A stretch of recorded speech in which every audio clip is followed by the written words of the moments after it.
On est 15 millions sur la Terre de Juifs. D'accord?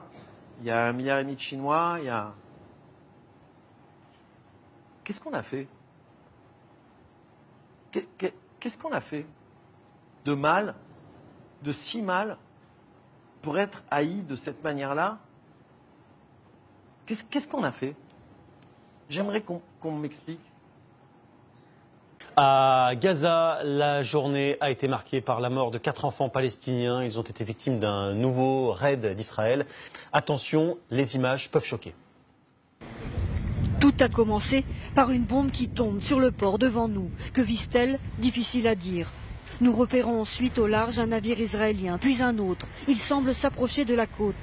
Sous une chaleur écrasante, un groupe d'enfants joue sur la digue. Quand soudain, un obus tiré depuis un navire touche une cabane de pêcheurs. Les enfants effrayés courent vers la plage. C'est alors qu'un second obus les atteint. 4 enfants sont tués sur le coup. Plusieurs sont blessés. Nous tournons l'arrivée des secours. Les petits corps sur les brancards et sur le sable. Et les cris d'une mère choquée qui cherche son enfant. Qu'est-ce qu'on a fait de mal, de si mal, pour être haï de cette manière-là?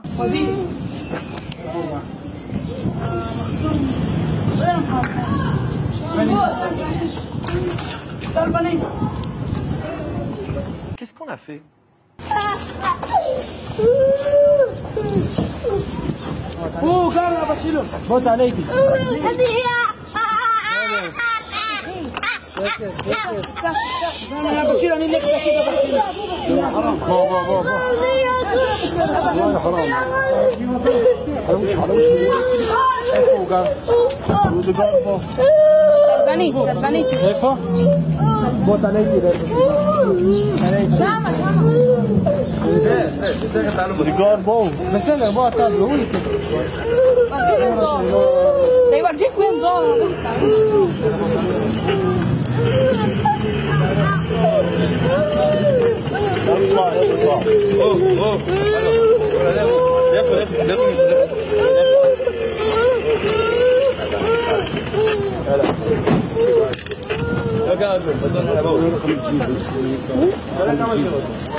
Qu'est-ce qu'on a fait de mal, de si mal, pour être haï de cette manière-là? Une vidéo montrant un soldat israélien aux prises avec une famille palestinienne a fait le tour des réseaux sociaux pendant le week-end. La scène a été filmée vendredi dans le village de Nabi Saleh, en Cisjordanie. Un enfant de 11 ans, un bras dans le plâtre, est brutalement tenu contre un rocher par un soldat israélien. L'enfant se débat. Sa mère, ses sœurs et cousines viennent à la rescousse. Harcelé, frappé de toutes parts, le soldat israélien finira par lâcher prise à l'arrivée de son commandant.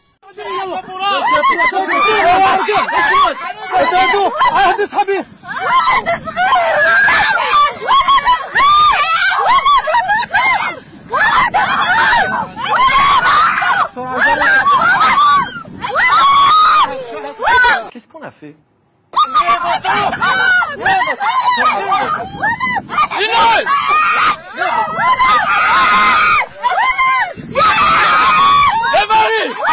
Qu'est-ce qu'on a fait?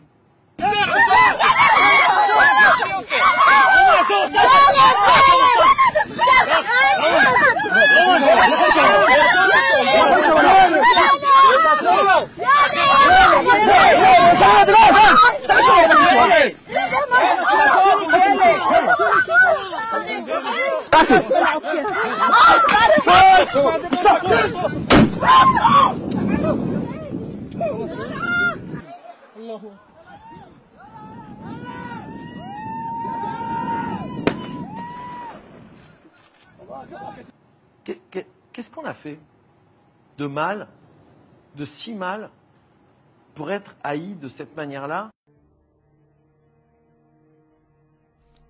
Il y a quelques jours, le Parlement juif européen a été inauguré à Bruxelles en toute discrétion. Une assemblée où seront débattus les sujets relatifs à la question juive en Europe. Les juifs seront représentés par 120 parlementaires. Notez que ce Parlement se trouve dans le même bâtiment que le Parlement européen. Ce sont des juifs français et européens qui ont élu ces représentants, mais aussi des Russes, des Slovènes, des Kazakhs et même des juifs de Saint-Marin et Gibraltar. En quoi les citoyens de pays non européens ont légitimité à élire un Parlement juif qui se prétend européen? Ces 120 députés du Parlement juif européen sont censés représenter 47 pays.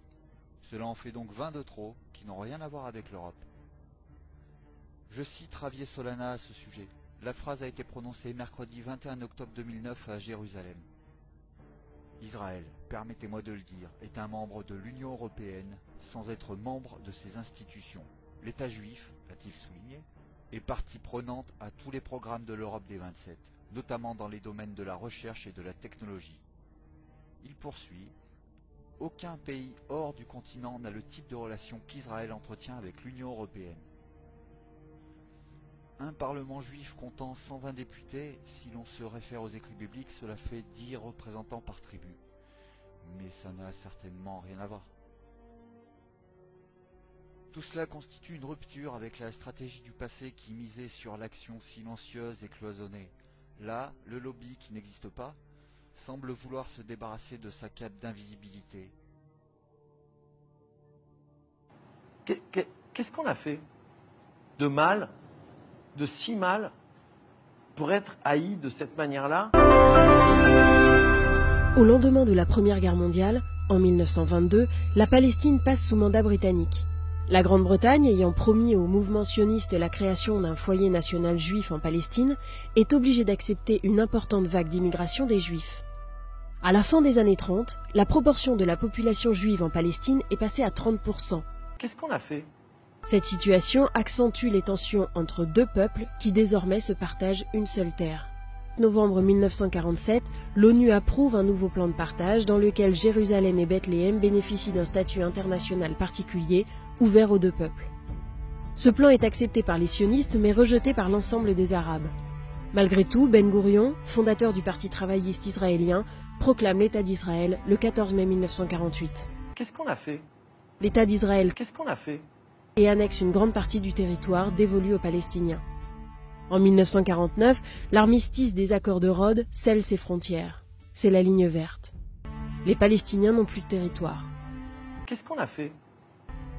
En 1967, la guerre des 6 jours va mettre fin au statu quo. Israël, en réponse à des menaces voisines, envahit le Golan, le Sinaï, tous les territoires palestiniens, ainsi que Jérusalem. En 1973, la guerre du Kippour est engagée par les Égyptiens et les Syriens pour récupérer leur territoire. C'est un échec.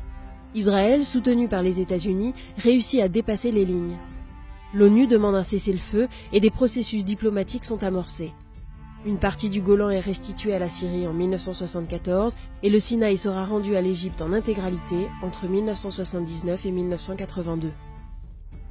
En décembre 1987, la première intifada va montrer que les Palestiniens refusent l'occupation d'Israël. Qu'est-ce qu'on a fait?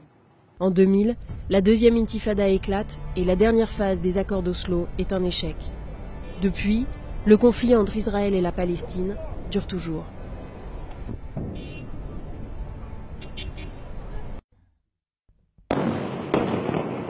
Pas de répit cette nuit sur Gaza.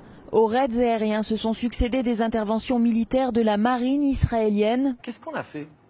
Hier, des bombardements avaient déjà détruit le siège du gouvernement. Qu'est-ce qu'on a fait? D'autres installations ont été visées, telles que le quartier général de la police, l'université islamique et le stade, baptisé Palestine. Par ailleurs, au nord de Gaza, 2 Palestiniens ont été tués dans des raids, ce qui porte à 48 le nombre de Palestiniens tués à l'aube du 5e jour de l'opération Pilier de défense. Qu'est-ce qu'on a fait?